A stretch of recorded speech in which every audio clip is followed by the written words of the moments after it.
actually argue that I think a diet that's high in histamine is never a root cause truly. Right. Like theoretically, most people I think should be able to tolerate histamine in their food. It's just that we have these protective mechanisms, right? It's kind of like low FODMAP and SIBO. It's like normally you have the stomach acid and the motility and the microbiota to handle that fiber and move it through your system so you don't get an excess of gas production. And if one of those protective mechanisms fail, then FODMAPs can cause symptoms for you because you have SIBO, more than likely. Right. And it's like the same thing. It's like incoming dietary histamine shouldn't be a problem. We have the equipment to deal with that. But we have a lot of checks and balances and protective measures that stand between you and a histamine burden.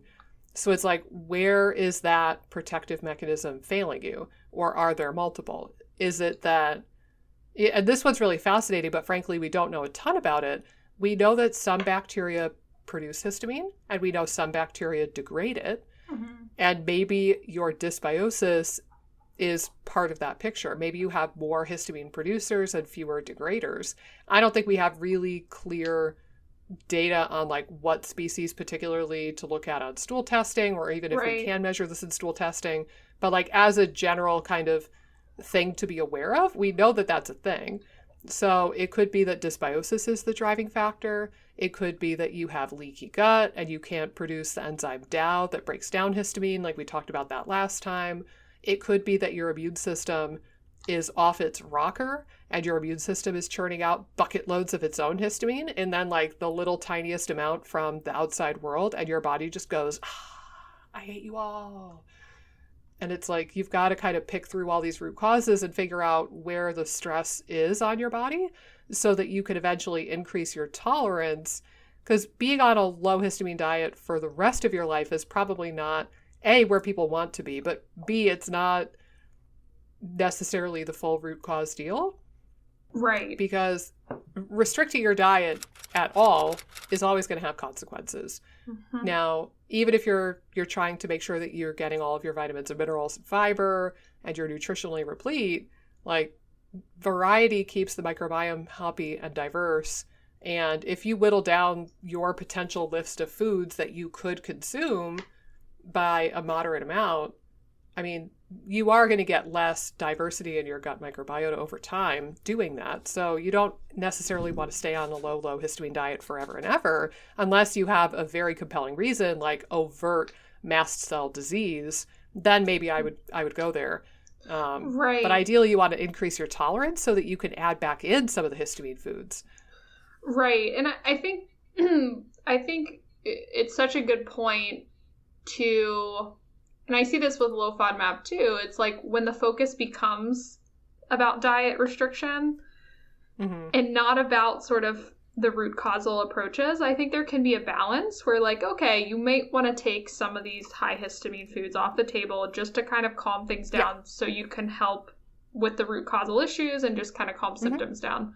But I think what happens a lot of the times is that there's so much emphasis on the diet side of things and so much less emphasis on balancing out the underlying factors that people are kind of stuck on lower histamine for long periods of time and they get stuck in that rut. So I think we're making a lot of good points that be careful of where you're investing your energy in from a histamine standpoint. Mm-hmm. And that could be said with low FODMAP too. And just always kind of keep your eye on like, okay, this isn't necessarily something to lean on forever in most cases, mm-hmm. unless again it's a severe like overt disease state.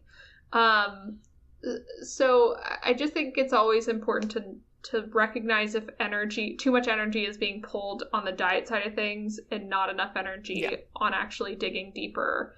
Mm. And just working with people in the SIBO space, like I see that all the time with the SIBO diets and low FODMAP diets. It's the same thing can be said with histamine diets too. And again, like I said, restricting some histamines to take the load off is key, but really making sure that like keeping your eye on digging deeper is really important. Again, I worry a lot about like under eating the more you're restricting. I know we've talked about that, and and again, the health of the microbiome, your relationship with food, the stress that causes. Like, there's all these potential factors to weigh into the equation that often are not even discussed. Which, again, I think you should always understand, like, the pros and then the potential cons to doing any diet, and what to look out for if you might need to change something. And having kind of the guidance to help you construct the diet in a way that's going to be less likely to cause any harm. Yeah. Well, and I think too, like,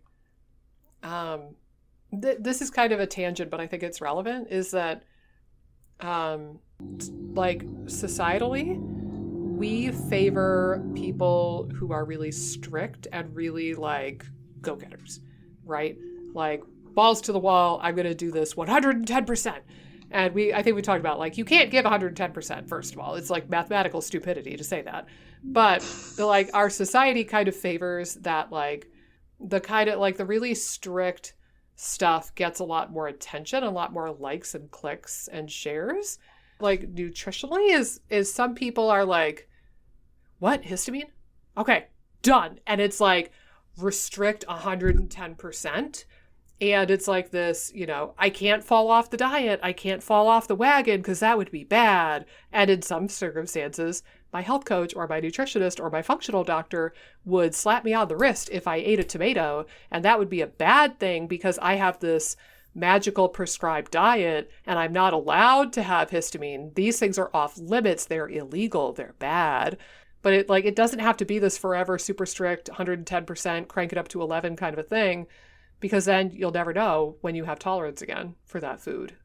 So, right. I hope that made sense. To me, what you're describing sounds a lot like, and I like that too. I find that people that are more flexible tend to do better in general. Like, we can make more changes. We can really hone things to their individual needs.